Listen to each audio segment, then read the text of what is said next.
Welcome to another episode of the mother and son को। दोस्तों, आज मैं आपके साथ ऐसी चीजें शेयर कर रही हूँ जो कि ट्रैवल करने वालों के बहुत काम आने वाली हैं। ट्रैवल हम चाहे कितनी बार भी कर लें, लेकिन फिर भी बहुत सारी चीजें जो हम हर बार सीखते रहते हैं। उसी तरीके की कुछ चीजों की आज मैंने एक साथ इकट्ठा करके वीडियो बनाई है, जिसमें बहुत जरूरी एयर ट्रैवल से रिलेटेड चीजें जो सबको पता होनी चाहिए, मैं आज तक सीख ही रही हूँ, लेकिन जितनी सीख चुकी और जो जानती हूँ वो आपके साथ आज मैं शेयर कर रही हूँ। मैंने एक छोटी सी लिस्ट भी बनाई है, क्योंकि कुछ फुटेज है जो मैंने डायरेक्ट एयरपोर्ट पर आपके लिए बनाई, लेकिन उसको बीच बीच में मुझे क्या आपको बताना और समझाना है वो मैंने यहाँ पर नोट डाउन किया है।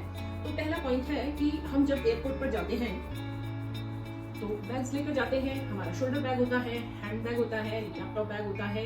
इनको बोला जाता है इन फ्लाइट बैग, जो कि हम फ्लाइट में ले जा रहे हैं। और एक ऐसा बैग हमारे पास होता है जो कि कार्गो में जाना होता है। अगर आप याद करें, जब एयर ट्रैवल आपने किया या नहीं भी किया, तो बहुत नॉर्मल सी बात है कि हम एयरपोर्ट पर जाते हैं, एंटर होते हैं। वो फुटेज में थोड़ा आपको नहीं दिखा सकती क्योंकि वहाँ थोड़ी मनाही होती है। तो वहां से जब हम अंदर एंटर हो जाते हैं, फिर हम अपनी एयरलाइन के काउंटर पर जाते हैं। वहां से हमें हमारी टिकट जो हम बुक करा के लेके गए हैं उसकी हार्ड कॉपी अगर साथ हो तो ज्यादा अच्छा होता है, लेकिन आजकल फोन से भी काम चल जाता है। तो उसके लिए हमें फिर वहां से बोर्डिंग पास मिलता है। वो बोर्डिंग पास हमें तब मिलता है जब हम इस तरीके के बैग या फिर इससे भी बड़े इस तरीके के बैग जो हमें कार्गो में देने हैं, जो हमें अपने साथ फ्लाइट में नहीं रखने, वो उनको हम दे देते हैं। और उसके बाद हमें एक बोर्डिंग कार्ड मिलता है। आप उसकी एक फोटो देख लीजिए, मैं आपको दिखाती हूँ।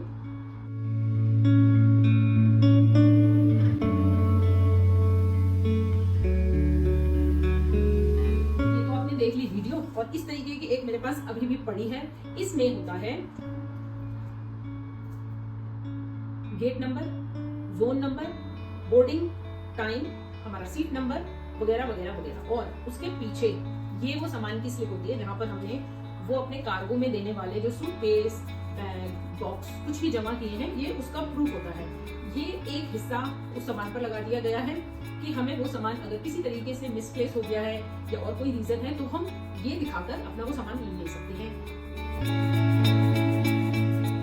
अब जो बैग आपने अभी देखा वो एग्जैक्ट ये वाला बैग है। आप चाहें तो आप अपनी इच्छा अनुसार या आपके घर में जो भी है ऐसे बैग ले जा सकते हैं। ऐसे शोल्डर बैग भी हम लोग ले जाते हैं, लैपटॉप बैग ले जाते हैं। ये वाला जो बैग है, ये ज्यादातर एयरलाइंस वाले 7 kg in flight weight allow करते हैं कि 7 किलो का वजन हम अपने साथ फ्लाइट में कैरी कर सकते हैं। तो इस तरीके का बैग लें। उसके लिए एयरपोर्ट पर जगह बनाई जाती है जहां पर पूरी डिटेल लिखी है। वहां हम चाहें तो अपने बैग को रखकर देख सकते हैं कि उसका वजन कितना है।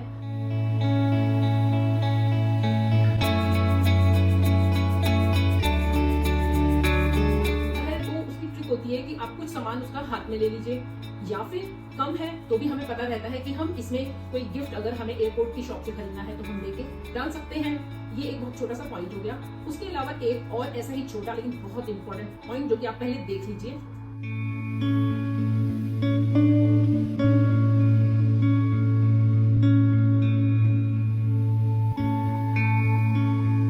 आपने देखा कि जो बैग दिखाया है उसकी पूरी सेंटीमीटर में मेजरमेंट भी दिखाई गई है कि बैग का ये हिस्सा कितना होना चाहिए, ये हिस्सा कितना होना चाहिए और ये कितना होना चाहिए, क्योंकि इन फ्लाइट बैग है ये वाला, और इसको हम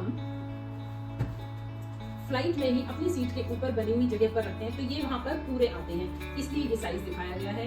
एक और फुटेज आपको दिखाती हूँ कि यहाँ पर एयरपोर्ट पर जगह भी बनाई गई है जहां पर हम चाहें तो अपना ये वाला बैग रख के भी देख सकते हैं कि वहाँ फिट आ रहा है या नहीं।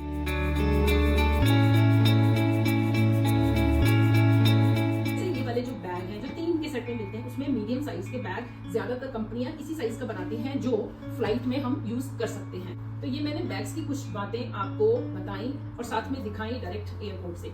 लेकिन अब हमें जाना है सिक्योरिटी चेक पर।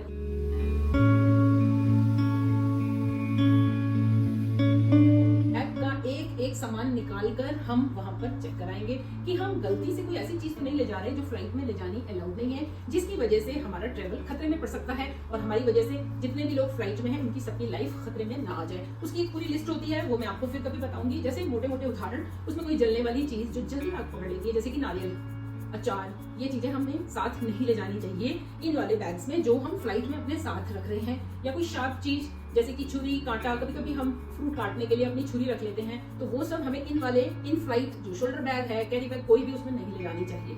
तो चलिए अब चलते हैं सिक्योरिटी चेक पर, और फिर वहां जाकर आपको कुछ और टिप्स और कुछ ऐसे बैग दिखाती हूँ जो कि आपका सिक्योरिटी का काम जल्दी कराने में मदद करेंगे।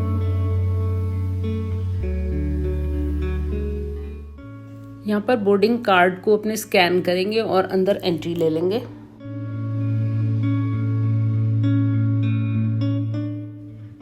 यही है वो सिक्योरिटी चेक जहाँ पर अब मैं हर ट्रे में अपना एक एक सामान अलग करूँगी।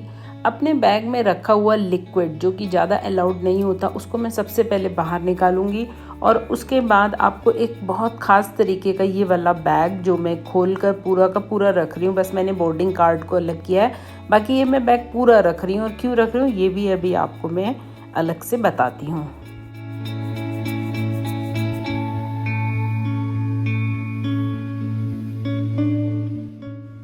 पानी या कोई भी पीने की लिक्विड चीज़ हम साथ ले गए और ज़्यादा है तो उसको वहाँ थोड़ी सी पी सकते हैं, डस्टबिन होता है उसमें हम फेंक भी सकते हैं।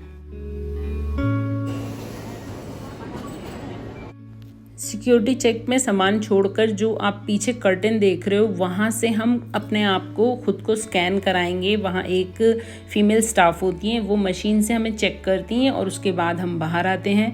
बाहर अभी आप देखेंगे वहाँ से एक लेडीज़ बाहर आएंगी और उसके बाद आकर हम अपना सिक्योरिटी चेक का सामान जो चेक होकर आ गया उसको बहुत संभाल कर वापस वैसे ही लगाते हैं और फिर आगे बढ़ते हैं। इस तरीके के पाउच बैग अगर आप साथ रखेंगे तो आपका काम बहुत जल्दी हो जाएगा।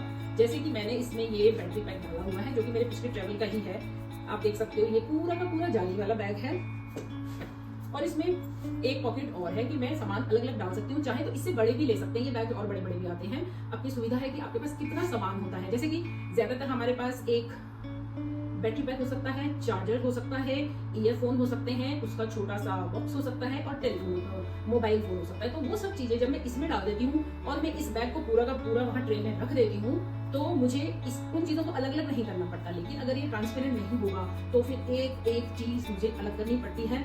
तो इस तरीके का एक पाउच आप रखिए, आपका ट्रैवल बहुत ही ज्यादा इजी आपको महसूस होगा। इन सब बातों के साथ साथ मैं आपको एयरपोर्ट पर एक ऐसी जगह दिखाती हूँ जहाँ पर अगर आप चाहें तो अपने धर्म के अनुसार पूजा करने के लिए जा सकते हैं।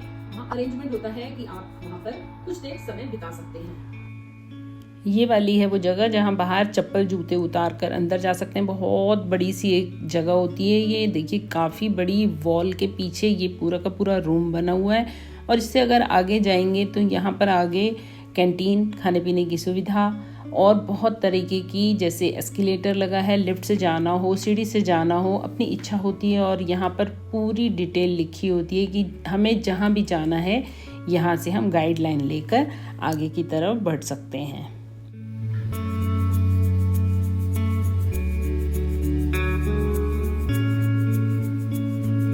मैंने आपको ये सारी चीजें जो दिखाई हैं, बताई हैं, अभी खत्म नहीं हुई है। एक दो चीजें और इम्पोर्टेंट जो मैं आपको वीडियो दिखाती हूँ और बता देती हूँ। अगर ये वीडियो आपको पसंद आई है, आपको लगता है किसी भी एक और शख्स के काम आ सकती है, तो प्लीज इस वीडियो को शेयर जरूर कीजिए। और भी ट्रैवल से रिलेटेड वीडियोस आप मेरे चैनल पर ऑलरेडी देख सकते हैं। और ट्रैवल एक ऐसी चीज है जिस तरीके से हम घर में रहकर रोजमर्रा की जिंदगी जीने के लिए टिप्स और ट्रिक्स अपनाते हैं, ट्रैवल में भी दुनिया भर की चीजें हैं जो हम नहीं जानते। तो कुछ जो मैं आपको बता पाई मैंने आज आपके साथ शेयर किए। मुझे उम्मीद है आपको वीडियो पसंद आई होगी। तो चलिए अब इसका आगे का हिस्सा देखते हैं कि एयरपोर्ट पर और ऐसी कौन सी सुविधा है जो अगर आप नहीं जानते तो आज जानिए।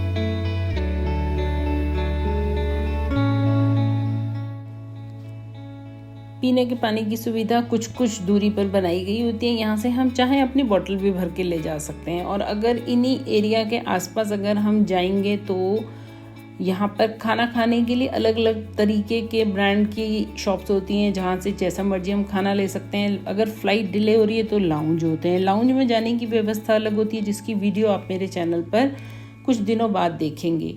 और इस तरीके के बोर्ड पर हमें अपनी फ़्लाइट का टाइम ज़रूर चेक करते रहना चाहिए। अगर फ़्लाइट डिले है और आराम करना है तो इस तरीके की चेयर ढूंढ लेनी चाहिए और उस पर डेरा जमा लेना चाहिए, क्योंकि ये सीट्स कभी भी खाली नहीं मिलती हैं। इस पर हम टांगे लंबी करके आराम से यहाँ पर लेट सकते हैं। सामान चोरी होने के लिए हमें हमेशा ध्यान रखना चाहिए। और चाहें तो इस तरीके के कुछ आर्ट इफ़ेक्ट्स भी वहाँ होते हैं, टाइम पास करना है तो हम वो भी देख सकते हैं। क्योंकि एयरपोर्ट पर हमेशा हमें फ़्लाइट अगर इंटरनेशनल है तो 4 घंटे पहले पहुंचना होता है, डोमेस्टिक है तो 2 घंटे पहले पहुंचना होता है।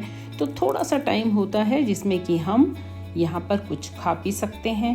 रेट चार्ट लगे होते हैं, उस हिसाब से हम यहाँ पर अपना पैसा इन्वेस्ट कर सकते हैं।